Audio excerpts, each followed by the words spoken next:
రుచి అంటే నక్షత్రాల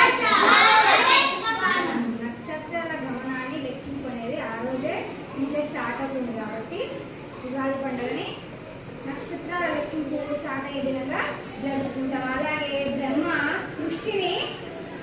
సృష్టించింది ఆ రోజు నుంచి మొదలైనంత ప్రజల నమ్మకం అన్నమాట. ఈ ఉగాది పండుగలో ఇంకేం చేస్తారు? ఉగాది పండుగ ముఖ్యమైన విశిష్టత ఏంటి, ప్రాముఖ్యత చెప్పండి రా. ఉగాది పచ్చడి తయారీకి ఎన్ని పదార్థాలు తీసుకుంటారు? ఏమేంటి అవి?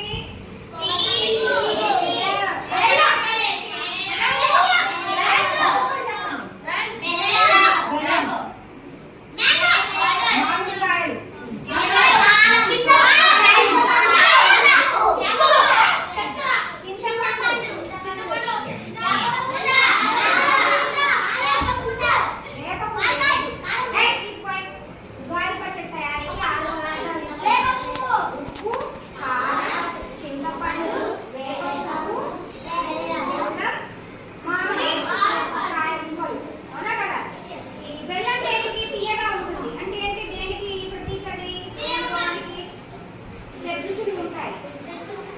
జీవితంలో ఆనందాలు ఉంటాయి కదా, బెల్లం తీయగా ఉంటుంది కాబట్టి మన జీవితంలో అన్ని అనుభవాలు మన షడ్రుచుల సమయంలో జీవితంలో అన్ని అనుభవాలు ఉంటాయి.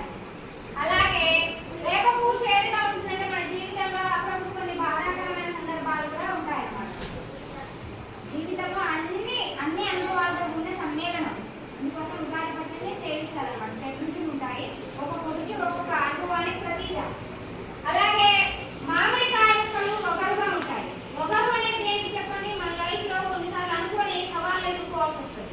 వాటిని ఎలా టాక్టిక్ గా డీల్ చేయాలని గురించి ఈ మామిడి ఒగరు అనేది సింబల్ అన్నమాట. నెక్స్ట్ చింతపండు ఎలా ఉంటుంది?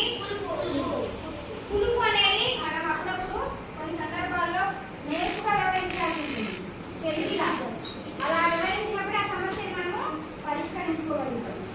అది దానికి చింతపండు పులుపు అనేది నేర్పుకి సంకేతం అన్నమాట. అలాగే ఉప్పు అనేది ఎలా ఉంటుంది? రుచి కోసం వాడతాం. ఉత్సాహంగా ఉండాలి మనిషి, ఎప్పుడు ఉత్సాహంగా ఉండాలి.